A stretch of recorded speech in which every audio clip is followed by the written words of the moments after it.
Ndërsa tani mundi le të ndryshojmë disi temën, le të bëhemi pak më të thjeshtë të themi apo të hymë në shtëpitë e teleshikuesve, sepse dua të ndalem te disa probleme praktike që lindin ndoshta herët në fëmijëri, por që jo të gjithë prindit tregojnë vigjilent për t'i kapur ato probleme tek fëmijët e tyre. Një pyetje që është ndoshta shumë e peshë për të marrë edhe informacionin e duhur në këtë momente. Kur prindi duhet të shqetësohet seriozisht për rregullin e dhënave të fëmijës së tij, kur ai duhet të çojë tek dentisti, tek mjeku përkatës dhe çfarë duhet të bëjë një mjek normalisht për të krijuar një renditje të rregullt të dhënave të fëmijës. Në çfarë moshe ndodh shqetësim?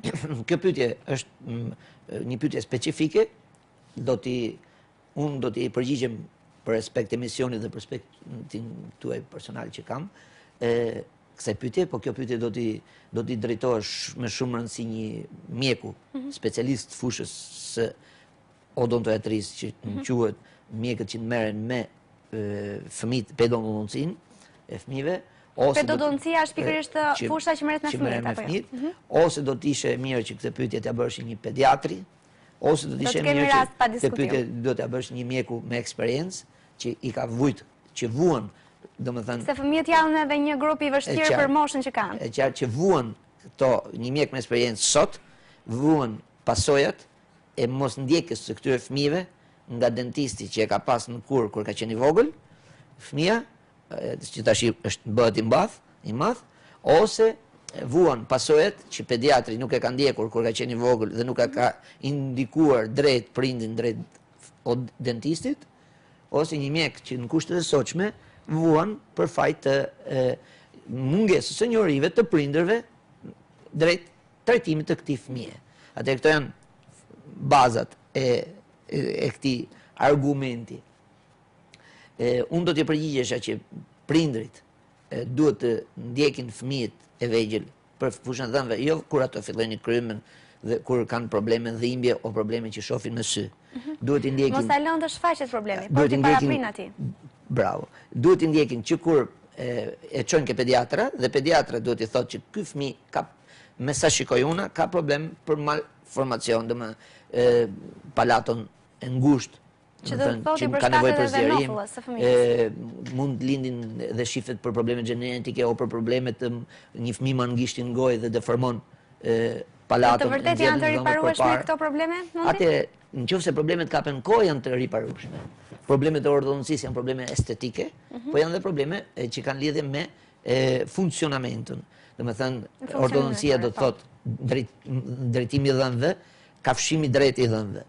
Nëse një fëmijë ka një kafshim të gabuar, spostuar destra, spostuar djathtas, ose spostuar majtas, ose të inkroquar, ose ka një problem dhëmbësh përpara, o nofullës së poshtme, shumë të stërgjatur përpara, këto nga nivelet e këtyre 3-4 gjërave që unë sapo thash për publikun, këtu përcaktohet dhe graviteti, domethënë dëmi ose rëndësia e problemeve që ka ky pacient.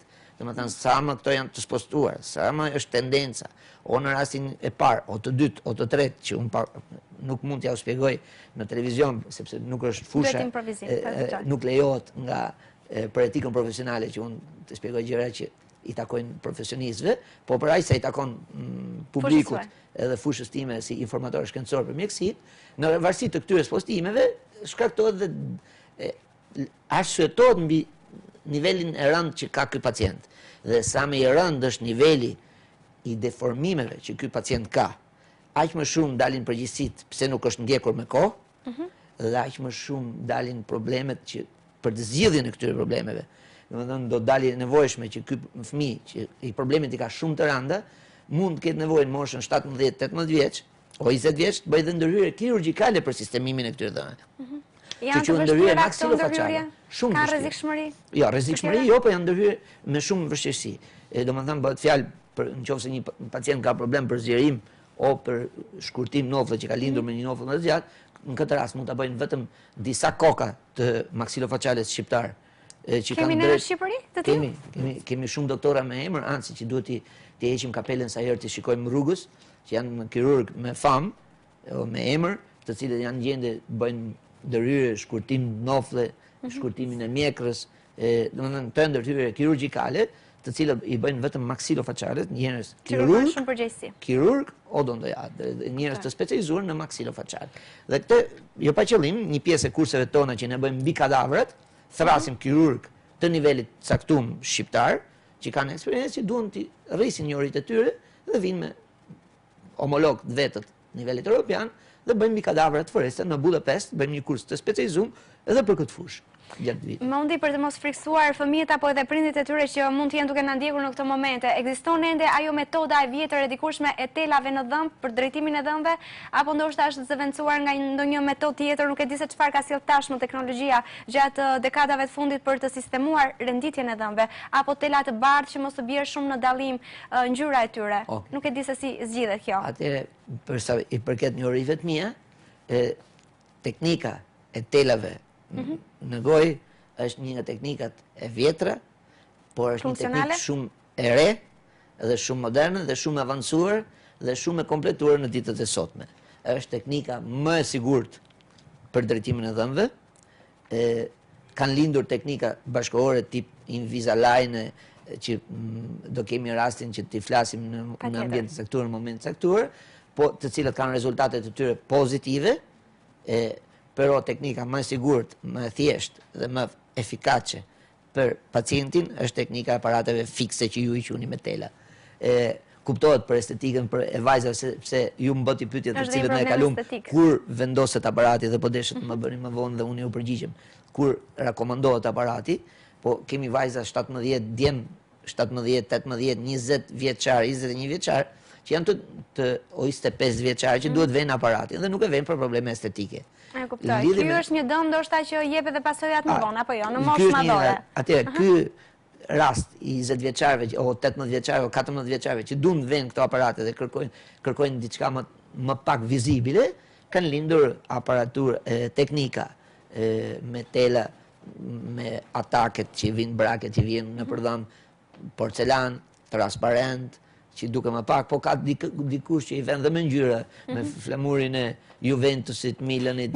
Ka dhe të tillë persona që bëjnë zgjedhje të çuditshme. Që bëjnë zgjedhje të çuditshme. Kështu që kjo është thjesht kulturë. Në Itali vendosja aparateve nuk është më problem për fëmijët, se gati në çdo 5-6 fëmijë 2-3 gjenë me aparatin në gojë, kështu që është bë masive, gjë që dal nga dal do bëhet dhe në Shqipëri. Vendosësh aparatin do të thotë kulturë, do të thotë luks. Kujdes për veten. Luks edhe kujdes për veten. E kuptoj. Për sa i përket anës profesionale dhe përgatitjes shkencore që merret edhe sot në Shqipëri, çfarë mendoni për brezin e ri të stomatologëve të ardhshëm, që po del nga bankat e shkollës? Çfarë mund të themi për ta drejtuar dhe si një mesazh ndoshta?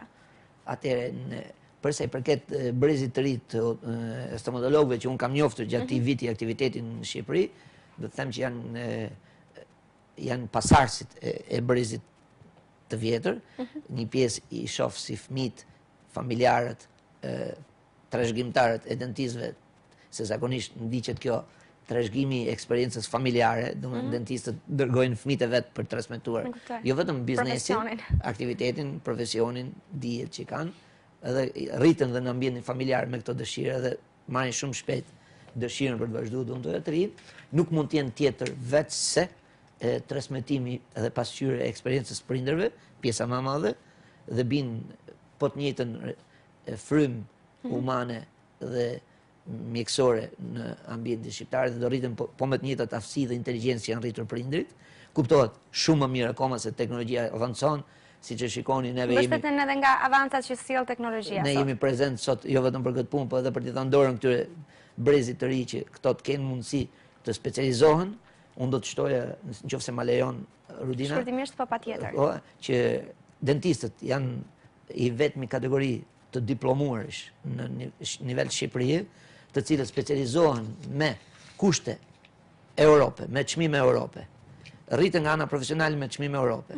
Studiojnë me çmime Europe, blenë materiale me çmime Europe dhe aktualisht po punojnë me çmime Shqipërie. Kjo është për t'i ngritur kapelën dhe për t'i thënë faleminderit. Sidomos në një vend si Shqipëria, është shumë e nevojshme. Ti bësh një shërbim mjekësor, një shërbim human me çmime jo favorizuese, sepse të gjithë blenë artikuj në Europë dhe i shesin me fitimin e vet duke e karikuar. Kurse këto blenë dije, blenë artikuj, blenë me çmime Europë dhe detyrohen me kushte shumë vështira për hir të humanitetit dhe të mjekësisë punojnë me çmime shqiptare. Unë falenderoj shumë Mundi për gjithë informacionin që ke sjellë sot në studio, gjithashtu ju uroj shumë suksese edhe shoqatës suaj në punën në vijim. Faleminderit. Faleminderit juve. Të nderuar teleshikues, kemi qenë në këtë bisedë të drejtë për drejtë me presidentin e shoqatës së informatorëve shkencor për mjekësi, administrator lider proaktiv, zotin Edmond Mema. Do të shkëputemi në këto momente për të ndjekur një këngë, më pas pak publicitet dhe më tej do të jeni në shoqërinë e zotit Ismet Drishti dhe Mitor Çela në komentin e shtypit të ditës. Ritakojmë së bashku në pjesën e tretë të emisionit.